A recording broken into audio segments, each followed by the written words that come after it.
네, 여러분 안녕하십니까? 오늘은 12강 대리권 1에 이어서 대리권 2 13강을 공부를 해보도록 하겠습니다. 자, 대리권 2에서는 복대리인하고 관계있는 복임권, 복대리인을 임명하는 권리를 복임권이라고 그러는데 그 복임권과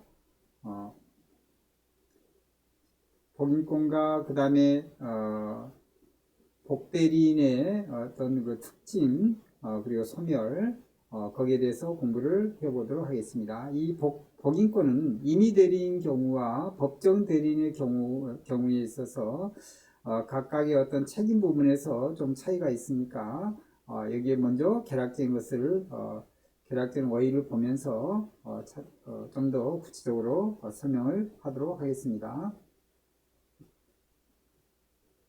자, 대리권에는 복인권이 있는데 이 복인권은 임의 대리인 경우, 법정 대리인 경우가 좀 다르다. 그리고 복대리인의 특징과 소멸에 대해서 공부를 해보겠습니다. 자, 복대리인을 임명할 수 있는 권리를 복인권이라고 그러는데 임의 대리인은 원칙적으로 복인권이 없다 이렇게 이해를 하셔야 됩니다. 그러나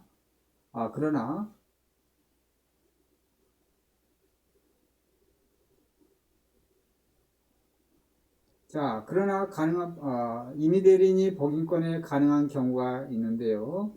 자, 어떤 경우가 가능하냐면 본인의 승낙이 있는 경우, 그리고 부득이한 어떤 사정이 있을 때는 임의 대리인도 복인권을 가질 수가 있습니다. 그리고 복대리인을 선임할 수가 있습니다. 만약 그럴 때는 선임 감독의 책임이 있습니다. 선임 감독의 책임에 있어서 어떤 과실이 있다 그러면 이 대리인이 거기에 대해서 책임을 져야 된다 그 얘기입니다. 자, 그런데 법정 대리인은 항상 복인권이 있습니다. 항상 복인권을 가지고 있습니다. 자, 이때는 여기서 중요한 것은 무과실 책임이다 그 얘기입니다. 과실이 복대리인이 법정 대리인이 복대리인의 그 행위에 대해서 선임 감독에 대해서 어떤 과실 여부와 무관하게 선임하는 행위 또는 감독하는 행위, 복대리인을 거기에 있어서 이 법정 대리인의 어떤 과실하고 무관하게 책임을 져야 된다 그 얘기입니다. 이게 임의 대리인하고 다릅니다. 자, 그런데 책임을 지지 않아도 되는 경우가 있어요. 법정 대리인이 유일하게. 그것은 부득이한 사정으로 해서 법정 대리인이 복대리인을 선임하는 경우에는 과실이 있는 경우만 책임을 진다. 이렇게 이해를 하시면 돼요. 좀 특별한 경우를 기억을 하셔야 됩니다. 자, 그러면 이 복대리인의 특징과 어떤 경우에 복인권이 복대리인의 그 권리가 소멸이 되는지 봐야 되는데요. 복대리인은 본인의 이름을 현명을 해야 됩니다. 즉 본인의 이름으로 대리행위를 한다. 대리인하고 똑같다고 보시면 됩니다. 법률행위를 A가 복대리인입니다. A가 B하고 법률행위를 할 때 이때 대리인의 이름으로 하면 안 되고 본인의 이름으로 해야 된다. 본인의 이름으로 대리행위를 해야 됩니다. 갑이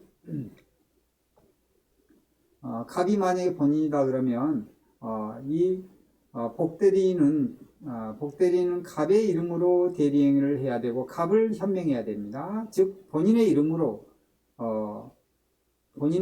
본인을 위해서 법률행위를 해야 된다 그 얘기입니다. C가 만약에 대리인이다 그러면 대리인의 이름으로 하면 안 됩니다. 다만 복대리인과 대리인의 관계에 있어서 이 복대리인의 권리는 대리권의 범위 내에서만 대리권을 행사한다 이렇게 보시면 돼요. 그렇지만 현명은 본인을 위해서 한다. 법률행위를 할 때 이것을 기억을 해야 됩니다.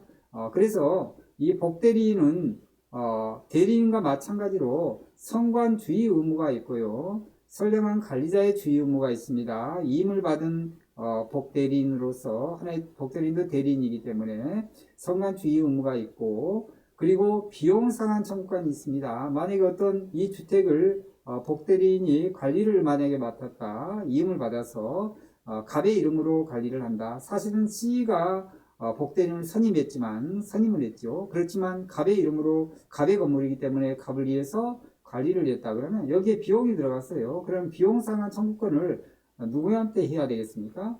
자, 비용상환 청구권은 대리인한테 하는 게 아니라 갑에게 한다, 그 얘기입니다. 부탁은 하겠죠. 대리인보다 대신 해달라고. 그렇지만 갑에게 해야 해서 비용상환 청구권을 행사할 수가 있다, 그 얘기입니다. 선량한 관리자의 주의 의무도 갑의 재산에 대한 관리이기 때문에, 즉 본인에 대한 재산 관리니까 본인을 위해서 선관 주의 의무를 해야 된다. 현명도 마찬가지. 현명은 본인을 나타내는 걸 말하고 본인의 이름을 위해서, 본인을 위해서 법률행위를 한다는 얘기입니다. 그것도 본인을 위해서 해야 됩니다. 자, 보수 청구권. A가 복대리인이 어떤 보수를 받고 무보수를 할 수도 있겠지만 보수를 받고 하는 게 일반적이죠. 자, 그런 경우에는 보수 청구권이 있습니다. 이것도 본인에게 직접 청구를 해야 되는 것입니다. 자, 이걸 이제 기억을 하셔야 되고요. 이 복대리인의 그 권리가 복대리인의 어떤 역할, 책임 이런 부분이 다 소멸이 되는 것은 복대리인이 사망하는 경우가 되겠죠. 또는 파산하는 경우, 그리고 그 말고도 대리인이 사망하거나 파산하는 경우도 대리권의 범위 내에서 복대리인이 선임받아서 하는 거기 때문에, 선임이 돼서 그때도 복대리인의 권리가 소멸이 된다, 이렇게 말할 수 있고, 본인이 당연히 사망하거나 파산이 되면 당연히 복대리인도 그 권리가 소멸이 된다, 그 역할이나 임무가 소멸이 된다, 이렇게 보시면 됩니다. 그러니까 복대리인은 대리인이 사망하는 경우도 또는 본인이 사망하는 경우도 다 소멸이 된다, 이 얘기입니다. 또는 파산되는 경우도 마찬가지입니다. 복대리인이 만약에 해임이 됐다, 갑을 통해서, 본인을 통해서 해임이 되거나, 또는 대리인이 임명했으니까 대리인을 통해 해임이 되거나, 이런 경우 막론하고 다 복대리권은 소멸이 된다, 이렇게 보시면 됩니다. 표현대리는 그 다음 장에, 다음 강의에서 표현대리를 공부를 하도록 하겠습니다. 그 다음에는 무권대리를 공부하도록 하겠습니다. 자, 오늘 공부는 복인권에 대한 건데요. 여기서 알아야 할 것은 임의대리인하고 법정대리인의 차이가 있다, 이걸 아셔야 됩니다. 특히 법정대리인은 과실이 없는데도 책임을 져야 된다, 이 얘기인데, 단 한 가지, 부득이한 사정으로 해서 법정대리인이 만약에 복대리인을 선임했다, 이런 경우에는 고의나 과실이 있는 경우에만 책임을 진다, 그렇게 이해를 하시면 됩니다. 자, 오늘 대리권 두 번째 공부하느라고 수고 많았습니다. 감사합니다.